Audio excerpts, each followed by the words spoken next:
Day student of 9th class, अस्सलाम वालेकुम। आज हमारी टॉपिक है वो है law of multiple proportion. Previous lecture में हमने टॉपिक की थी लॉ ऑफ कांस्टेंट कंपोजिशन। आज पढ़ेंगे लॉ ऑफ मल्टीपल प्रोपोर्शन। तो लॉ ऑफ मल्टीपल प्रोपोर्शन को दिया था जॉन डाल्टन ने 1803 ईस्वी में। 1803 में इन्होंने लॉ ऑफ मल्टीपल प्रोपोर्शन दिया था। इस्लाम में ये बता रहा था कि अगर कोई भी एलिमेंट दूसरे एलिमेंट के साथ रिलेशन कर रहा है तो उनमें हमेशा दो कंपाउंड मिलते हैं विद द सेम रेशो या सेम प्रोपोर्शन। बनाए जैसे मैं एग्जांपल ले रहा हूँ, इनका कहने का मकसद ये था कि अगर कोई भी एलिमेंट दूसरे एलिमेंट के साथ रिलेशन करा रहा है तो उनमें दो पॉसिबिलिटी होती है कंपाउंड बनने की। दो से ज़्यादा अगर कंपाउंड बना रहा है तो उनका जो रेशो बनेगा वो बनेगा होल नंबर के लिहाज से। किसके लिहाज से? होल नंबर के लिहाज से। जैसे सपोज़ में कार्बन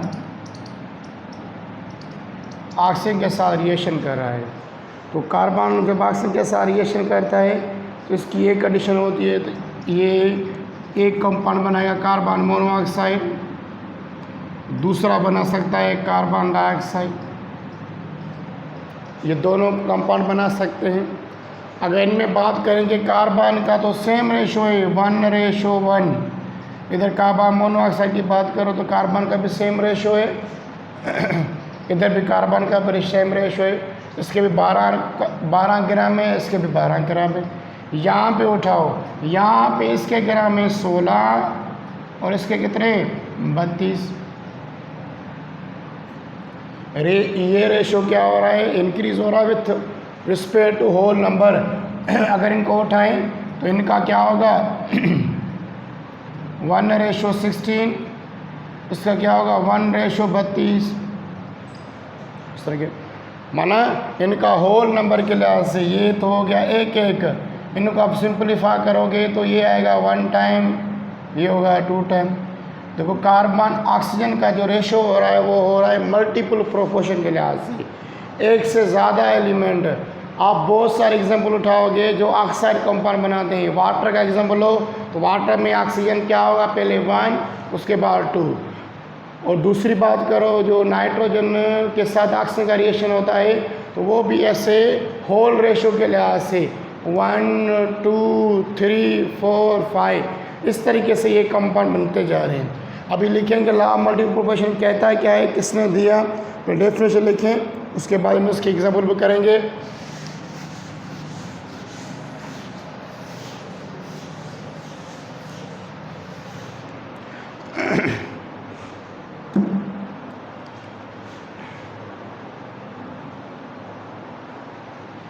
This law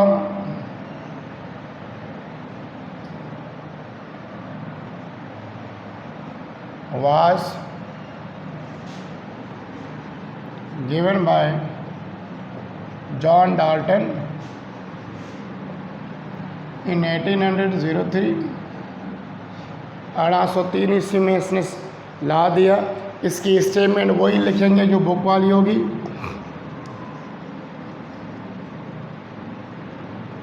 फिर मैं आपको समझा रहा हूँ स्टेटमेंट क्या कह रहा है।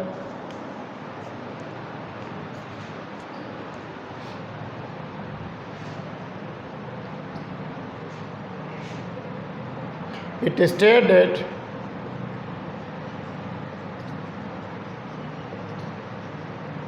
ये लॉ क्या डिफाइन कर रहा है, if 2 elements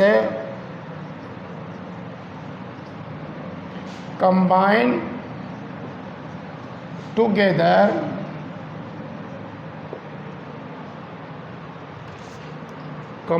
to form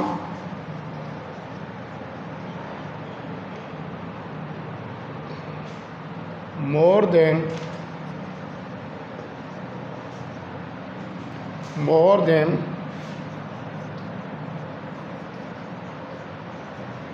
1 compounds,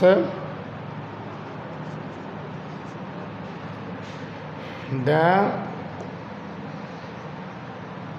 masses of one element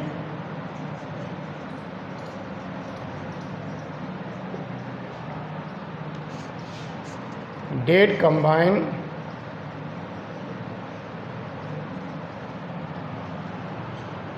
with fixed mass of other elements.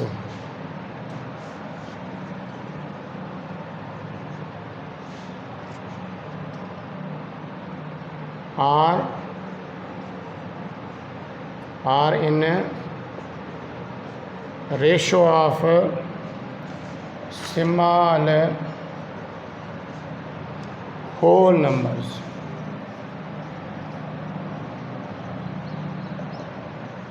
ये इसकी स्टेटमेंट है। ये ला क्या डिफाइन कर रहा था, अगर दो एलिमेंट आपस में कंबाइन करें, दो से ज़्यादा कंपाउंड बन रहे हैं, उनका mass the mass of one element क्या होगा, हमेशा फिक्स होगा are in the whole number, are in small whole numbers. अभी किस तरीके से, फॉर एग्जांपल इस ला का कहने का मकसद ये था कि अगर कोई भी एलिमेंट दूसरे एलिमेंट के साथ कंबाइन कराए, उनमें से एक एलिमेंट का मास क्या होगा, फिक्स होगा। दूसरे एलिमेंट का जो मास रेशो बनेगा वो होल नंबर के लिहाज से 1 2 3 4 इस तरीके से बनेगा। अभी वो एग्जाम्पल उठाएंगे तो और क्लियर हो जाएगा किस तरीके से। मैं यहाँ पे पहले जो एग्जाम्पल आते जा रहे हैं मैं उठाता जा रहा हूँ। ये कार्बन और ऑक्सीजन का, पहले बनेगा कार्बन मोनोऑक्साइड। दूसरी बात करो, कार्बन और ऑक्सीजन का रिएक्शन, ये बनेगा कार्बन डाइऑक्साइड। देखो इसके दो कंपाउंड बने, इधर क्या लिखा हुआ है, if two elements combine to form more than one compound, से एक से ज़्यादा कंपाउंड बना रहे हैं। देखो ये कार्बन ऑक्सीजन के साथ रिएक्शन कर रहा है तो ये कार्बन मोनोऑक्साइड बना रहे हैं, ये कार्बन ऑक्सीजन के साथ रिएक्शन कर रहा है तो क्या बना रहे हैं, कार्बन डाइऑक्साइड। ये दो कंपाउंड अलग अलग बना रहे हैं। अब इसमें क्या कह रहा है, ए का मास क्या लिखा हुआ है, the masses of one element did combine with fixed mass to other, माना एक का मास क्या होगा, फिक्स होगा। अभी फिक्स किस तरीके से, अगर मैं यहाँ पे उठाऊँ कार्बन मोनोऑक्साइड, यहाँ पे कार्बन ने कितना हिस्सा लिया है, कहोगे सर इसमें 12 ग्राम यूज़ हुए हैं। और यहाँ पे ऑक्सीजन की बात, अब इसको करें 12 ग्राम, यहाँ पे इसका 12 ग्राम है, ये इसका फिक्स मास हो गया। उठाओ कार्बन डाइऑक्साइड, तो कार्बन डाइऑक्साइड में कार्बन का भी मास कितना है, 12 ग्राम। मन आप ऐसे कहो इसका भी 12 ग्राम यहाँ पे यूज़ हुआ है, इसका भी 12 ग्राम यहाँ पे यूज़ हुआ है, फिक्स मास ए का यूज़ होगा।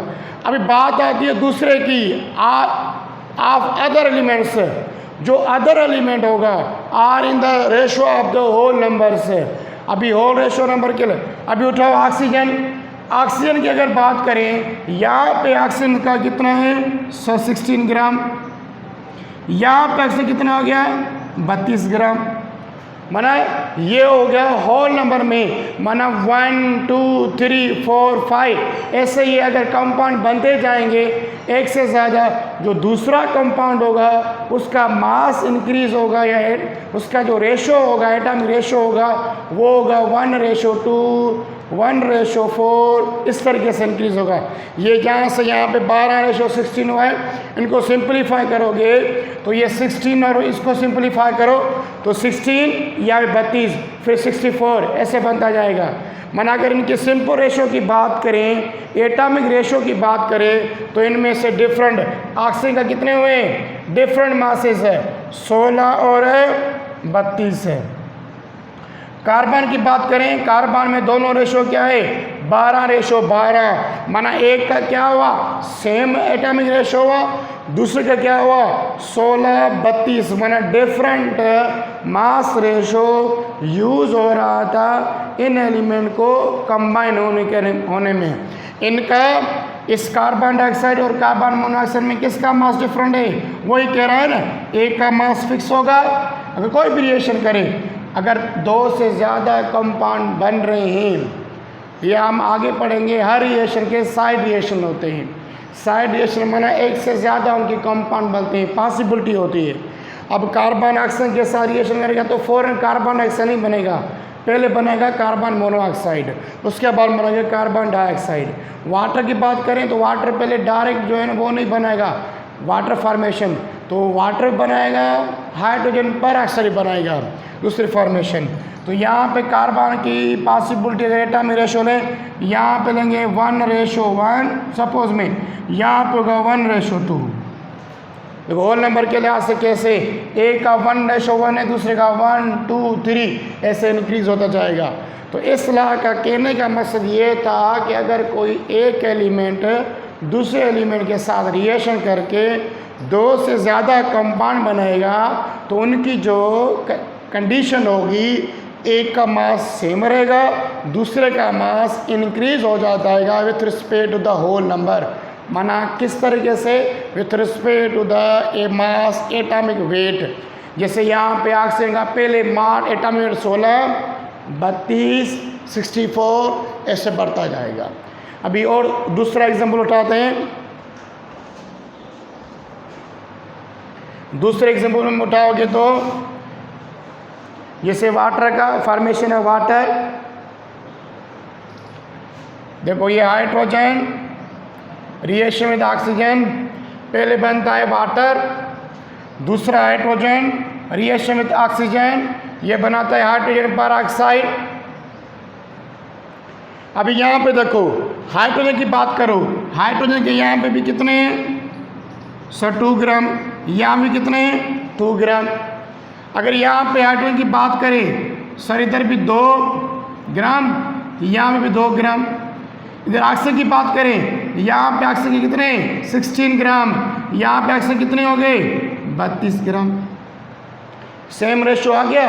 एक एलिमेंट दूसरे एलिमेंट के साथ रिएक्शन करके जब एक से ज़्यादा कंपाउंड बनाएगा उनके एक का जो रेशो होगा वो सेम होगा। यहाँ पे भी 2 ग्राम है, यहाँ भी 2 ग्राम है। दूसरे की बात करो, यहाँ पे 16 है, यहाँ पे क्या है 32 है, ये चेंज हो गया। मतलब डिफरेंट मास किसका हो रहा था, डिफरेंट मास यहाँ पे भी ऑक्सीजन का 16, 32 हो रहा है। जहाँ पे भी ऑक्सीजन उठाओगे तो ऑक्सीजन का रेशो इस तरीके से इंक्रीज होता जाएगा।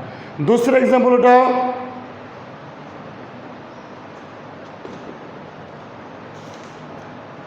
जैसे नाइट्रोजन का ऑक्सीजन के साथ रिएक्शन, तो इसकी डिफरेंट प्रोडक्ट बनती है। एक बनता है नाइट्रोजन मोनोऑक्साइड, नाइट्रोजन डाइऑक्साइड,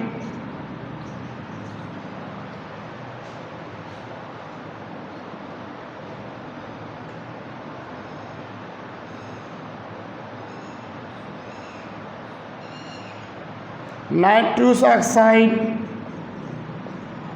इनमें भी आप उठाओगे, इनमें नाइट्रोजन सेम रेशो के लिहाज से यूज़ होगा, बाकी जो यूज़ हो रहा है कौन ऑक्सीजन, उन ऑक्सीजन में इनका मास नंबर क्या होगा वो डिफरेंट होगा। पहले में 16, 32 ऐसे इस्तेमाल होता जाएगा। ये एग्जाम्पल है। इस जॉन डाल्टन ने क्या बताया, जॉन डाल्टन ने ये एक्सप्लेन किया कर एक एलिमेंट दूसरे एलिमेंट के साथ रिएक्शन करेगा, अगर 2 से ज़्यादा कंपाउंड बनने की कंडीशन है तो उनमें से एक का मास एन क्या होगा सेम रेशो के लिहाज से होगा, दूसरे का मास रेशो होल नंबर के लिहाज से इंक्रीज होगा। माना यहाँ पे हमने कार्बन डाइऑक्साइड का भी एग्जाम्पल उठाया। कार्बन डाइऑक्साइड में कार्बन और ऑक्सीजन, ऑक्सीजन का क्या हो रहा था यहाँ पे 16 ग्राम, यहाँ पे कार्बन डाइऑक्साइड में ऑक्सीजन का हो रहा था 32 ग्राम। इनका अगर सिंप्लीफाई करेंगे तो ये 1:2 होगा। कार्बन दोनों में क्या है सेम है। तो इधर भी ऐसे कह रहे हैं फॉर्म मोर देन 2 कंपाउंड्स, वही बात हो गई। 2 से ज़्यादा कंपाउंड, 3 भी हो सकते हैं, 4 भी हो सकते हैं। The masses of one element, उसमें से एक एलिमेंट का मास क्या होगा, dead combined with fix mass, उसमें से एक क्या होगा, एक फिक्स होगा। देखो यहाँ पे कार्बन क्या है फिक्स है, और यहाँ पे हाइड्रोजन में यहाँ पे हाइड्रोजन फिक्स है, और यहाँ पे क्या है नाइट्रोजन फिक्स है। 14 अब दूसरा कह रहे हैं of other elements are in a ratio of the same, उसका जो अदर एलिमेंट होगा उस अदर एलिमेंट का क्या होगा, होल नंबर के लिहाज से इंक्रीज हो जाएगा। 1:2, 3, 4 ऐसे। देखो यहाँ पे इसका इंक्रीज हुआ है, यहाँ पे इसका 1, यहाँ पे 2 डिफरेंट हुआ, मैंने यहाँ पे इसका 16, यहाँ पे 32, ऑक्सीजन का भी ऐसे, यहाँ पे भी ऐसे 16, 32। तो ये ला क्या कह रहा था, इसने प्रूव किए, बहुत सारे एक्सपेरिमेंट किए, जब किसी भी कंपाउंड के किसी भी एलिमेंट दूसरे एलिमेंट के साथ रिएक्शन कर रहे थे, 2 से ज़्यादा कंपाउंड मिल रहे थे, तो 2 से कंपाउंड में उनका जो प्रोपोर्शन आ रहा था वो मल्टीपल प्रोपोर्शन आ रहा था अदर एलिमेंट का, तभी लिखा हुआ ला मल्टीपल प्रोपोर्शन। मल्टीपल क्यों कह रहे हैं, क्योंकि यहाँ पे ऑक्सीजन की डिफरेंट कंडीशन है, एटॉमिक रेशियो आ रहा है, पहले में ऑक्सीजन आ रहा है 1, दूसरे में ऑक्सीजन का 2, तीसरा होगा तो 3 आएगा, चौथा होगा तो 4 आएगा। तो इस सलाह को किसने दिया, जॉन डाल्टन ने। किस चीज़ को एक्सप्लेन करने में, सिर्फ उनके एटॉमिक रेशियो डिफाइन करने में। एक एटॉमिक रेशियो उसी कंपाउंड का सेम होगा, दूसरे का एटॉमिक रेशियो उसी कंपाउंड का सेम होगा, पर डिफरेंट एलिमेंट का जो दूसरा एलिमेंट होगा उनका मास क्या होगा, डिफरेंट होगा। तो ये था ला मल्टीपल प्रोपोर्शन, बिल्कुल सोलो ला है। इन ला में इहो ॿुधायो वियो आहे त अगरि हिकु एलिमेंट ॿिए एलिमेंट सां रिएक्शन कंदो आहे, 2 खां वधीक या 3 खां वधीक कंपाउंड ठहंदा आहिनि, त उन में हिकिड़ो कंपाउंड जो मास जेको हूंदो आहे उहो फिक्स हूंदो आहे, सेम एटॉमिक रेशियो हूंदो आहे उन में, ॿिए जो जेको हूंदो आहे मास छा हूंदो आहे, चेंज हूंदो आहे, तब्दील थींदो आहे, पर मल्टीपल प्रोपोर्शन जे लिहाज़ सां। जे कार्बन जो 12 हिते ऑक्सीजन जो छा आहे, हिकिड़े में 16 ऐं ॿिए में 30, जे हिते बि तव्हांखे एग्जाम्पल ॾिनो आहे। इहो त ला मल्टीपल प्रोपोर्शन। अगरि मां को बि क्वेश्चन आहे तव्हां पुछी सघो था, सरी मूंखे पाण सम्झ में न आई आहे, इहो ला प्रोपोर्शन सिंपल आहे, तव्हांखे सिर्फ़ु थोरो यादि करिणो आहे, थोरो सम्झणो आहे।